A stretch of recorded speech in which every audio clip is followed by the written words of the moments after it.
বুয়েট ছাত্র আবরার ফাহাদকে হত্যার দিনটিকে আগ্রাসন বিরোধী দিবস হিসেবে পালনের আহ্বান জানিয়েছেন শিক্ষার্থীরা। বিকেলে পলাশীর মোড়ে আয়োজিত স্মরণ সভায় তারা বলেন, জুলাই আগস্টের গণঅভ্যুত্থানের অন্যতম একটি খুঁটি হলো আবরারের আত্মত্যাগ।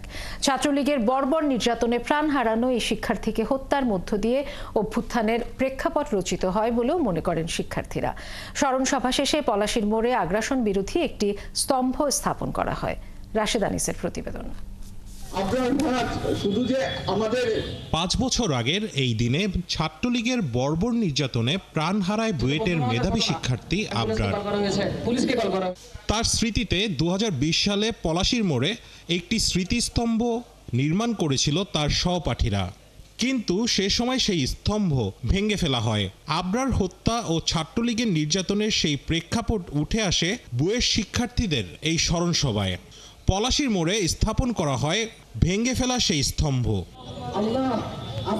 স্মরণ সভায় বক্তারা বলেন, ভারতের বিরুদ্ধে নয়, বরং দেশটির আগ্রাসনের বিরুদ্ধে প্রশ্ন তুলেছিল আবরার। 2019 সালের 7 অক্টোবরের সেই ফেসবুক স্ট্যাটাসকে কেন্দ্র করেই ছাত্রলীগের নির্মম নির্যাতনে প্রাণ হারান এই শিক্ষার্থী, আর আগ্রাসনের বিরুদ্ধে প্রতিবাদের প্রতীক হয়ে ওঠেন আবরার।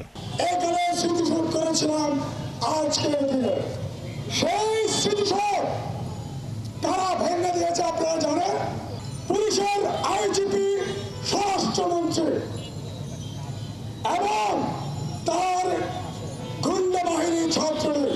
আমাদের উপর যারা হামলা করেছে তাদের বিচারে বাংলাদেশে হতে হবে।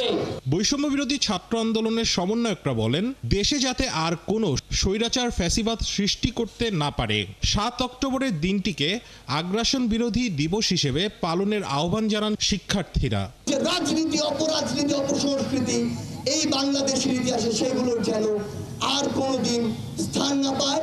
যারা বিভিন্ন জায়গায় মানবাধিকারের প্রশ্ন তুলছেন আওয়ামী লীগ এবং ছাত্রলীগের বিরুদ্ধে, আপনাদের মায়া কান্নাগুলোতে আমরা আমলে নিতে চাই না।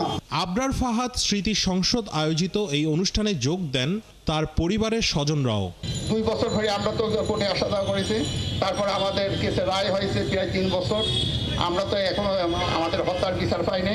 স্মরণ সভায় আবরারের হত্যাকারীদের বিচার দ্রুত কার্যকর করার দাবি জানান তার সহপাঠীরা। রাশেদ আনিস, 71, ঢাকা।